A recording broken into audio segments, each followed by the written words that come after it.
You are listening to Your Servant is Listening podcast. The father of the righteous will greatly rejoice. He who fathers a wise son will be glad in him. It's been a couple days since Father's Day, and God has really shown me a couple things about how Father's Day really connects with my whole Modesty series I've been working on. I told you last episode that I had some words of encouragement, so let's begin. Since it has been Father's Day, I think about my dad and just growing up in his house and all the things I've learned from him. I mean, as children, we watch our parents, we learn from them. Here's a situation where I was watching my parents pretty closely and seeing what they were going to do. The situation was waiting in the Dallas airport in line for our flight, and we had to get a boarding pass.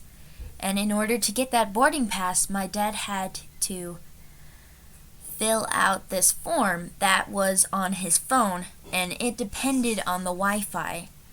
So we were just trying to keep our calm and just hold on a little longer. It'll be like another hour, and then we'll be able to get through security and be able to get onto our flight with this boarding pass. And the Wi-Fi would just not work. We prayed and we prayed and we prayed. What was kind of fun about this was there was this other guy in his family. He was holding up his Bible and he was praying as well.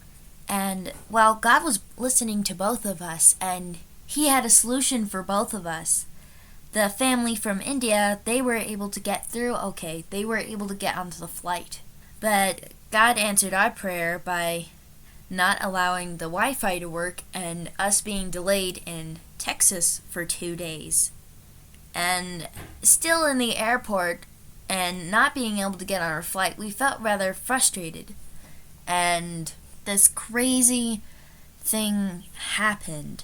We were in the baggage area, and Mercy started going upwards, and this was around 10 o'clock at night. And we were all pretty tired. And I watched Mercy, and she was going upwards, and for a moment, I had to process what was going on. It didn't make any sense to me. And then I realized she was going upwards because she was holding onto the railing of the escalator, and it looked like she was going to be crushed in between the wall and the railing of the escalator. Or if she let go, she could have fallen at least 5 feet down. We run after her up this escalator and we pull her off just before she was in the part where she would have been crushed. The point of the story is to remind you that your children are always watching you, no matter what is going on in life. It doesn't matter what age you are or where you are in your life. I just want to remind you that you have an influence on others, and they are watching you. During the time at Dallas, I watched my parents, and I watched to see what they would do in this frustrating situation. I noticed that they prayed and that they discussed it back and forth, trying to figure out the problem. And I also noticed that when things didn't work out, they recognized some of those hard feelings. They recognized the disappointment and the frustration. While I was working on this Modesty series, I was watching my dad. Quite a few times, me and my dad would go to an ice cream shop or a cafe, and someone there would be wearing something immodest. Watching my dad, I noticed that he would look away. He would look at something else. He would look at the menu, or he would start talking to me, or look down at his phone. I have just a short rabbit trail. Take a moment and picture the devil's attacks against you as fiery arrows. Those fiery arrows are temptations you may find on your smartphone. Maybe some of those temptations could be things like pornography or this movie that has immodest characters. Now, I ask you to picture yourself picking up one of those fiery arrows and slinging it on your bow and shooting right back at the devil. You can use your phone for good. You can use it as a weapon.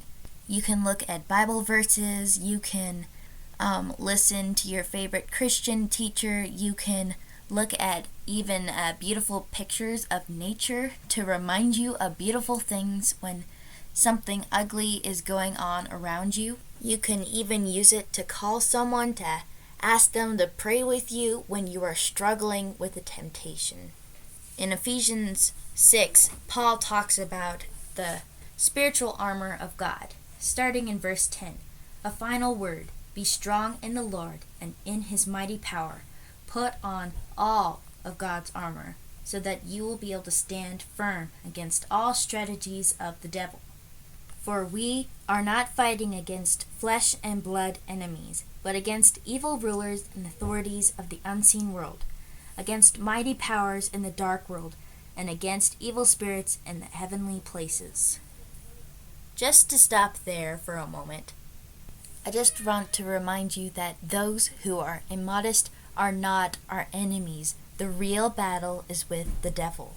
And just to continue, therefore, put on every piece of God's armor, so that you will be able to resist the enemy in the time of evil.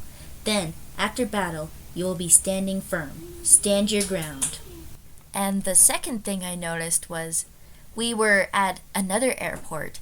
This lady came up to him and she needed help. She was wearing also something very immodest, and my dad just looked at her face and he helped her, even though she was being immodest. I loved how he looked away from the temptation, but he also saw the other lady as a person, as an image of God, even though she was doing something that we'd say is sinful, that he was merciful to her in that way. Just before I give you the dose of encouragement, I just want to remind you again that you influence others and that people are watching you and what you do. Now for the dose of encouragement. This is what the Bible says. Proverbs 23, verse 24. The father of the righteous will greatly rejoice. He who fathers a wise son will be glad in him. I just really want to thank all the fathers around the world who influence their children and raise them to be modest. And I want to thank all of those who fight against the temptation and who stay modest. I want to thank those who care about others and want to lead them back to Christ and the truth instead of leading them astray. Thanks for listening and have a really great day.